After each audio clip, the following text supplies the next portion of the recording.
All right, this is a video. I'm going to make it as short as possible because I don't have time to diagnose each issue and give you the solution for it because that'll take forever. But this is for guys that are having the same problem I was having: intermittent stalling, bogging, that kind of thing, rough idling, but no check engine light.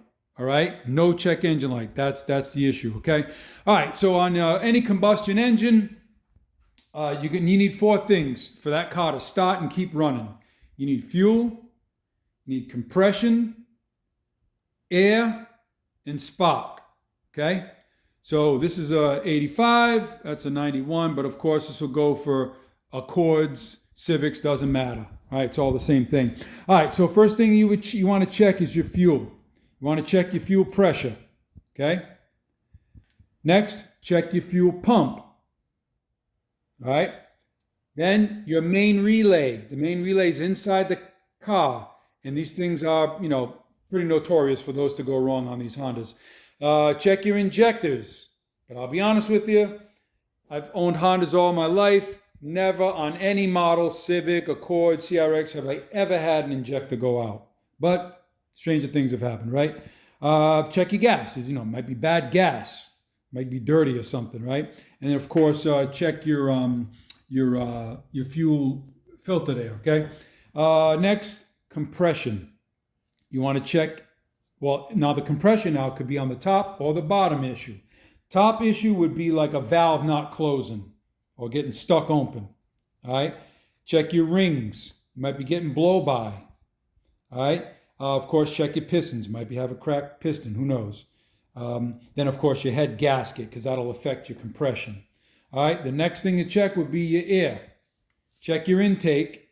All right. Check your air filter. Might be all dirty. Throttle body. Open that up. Clean that throttle body. That thing gets gunky, man, and it won't close all the way, or won't open all the way. It'll get stuck, etc. Check your air out of control valve. All right. Next, your vacuum lines. Right. You might have a leak in one of your vacuum lines. All right. Next would be your spark. All right. Check your plugs. Pull them plugs out.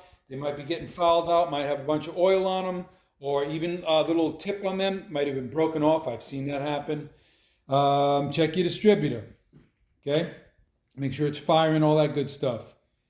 Check your ignition switch inside the car. That's another issue, right at the key part there. Then your engine grounds, okay?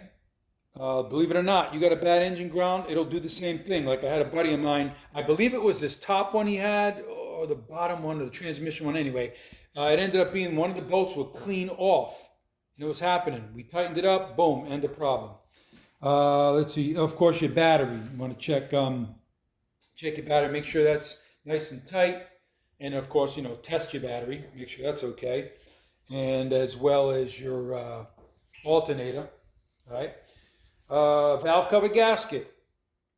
When these valve cover gasket, especially the part right here that goes around the plugs, when that thing gets bad, oil gets by it, it leaks right down onto the plug and fouls it out.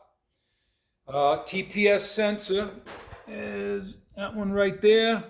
But again, to be honest with you, never seen those go bad ever on a Honda. And that's about it. All right, so I'll tell you what ended up happening with me. Again, remember, guys, this is if you're not getting the CEL, check engine light. Because obviously, if you get a check engine light, you know what the problem is.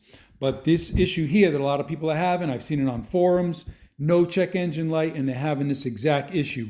My problem ended up being inside the distributor. There's an igniter. Looks like a little computer chip, about that big, about that thin.